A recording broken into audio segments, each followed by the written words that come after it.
কি দেওয়া আছে 50 তার মাথায় অর্থাৎ পাওয়ারে দেওয়া আছে 25, 50 two the power 25, 25 to the power 25 equal to 2 to the power x হলে x এর মান। দেখো আমরা 50 কে কি লিখতে পারি, 25 গুণ 2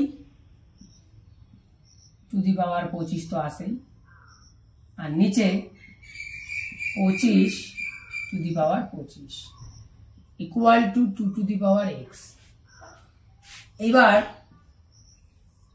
এই 25টা যে আছে আর এই যে 2 আছে, এইটার মাথায় আছে 25, তাহলে এই পাওয়ারটা এও পাবে, এই পাওয়ারটা এও পাবে, তাহলে 25 to the power 25 into 2 to the power 25, আর নিচে তো এটা আছে 25 টু দি পাওয়ার 25।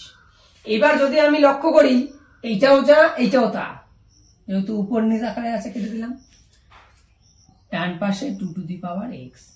তাহলে এবার আমরা দেখতে পাচ্ছি এই দিকে থাকলো 2 to the power 25 equal to 2 to the power x। তাহলে এবার আমরা বলতেই পারি নিধান এই নিধান একই, তাহলে x ইকুয়াল টু 25। তার মানে আমরা বলতেই পারি x ইকুয়াল টু 25, অর্থাৎ x এর মান চাইছে, তাহলে সেটা হচ্ছে 25।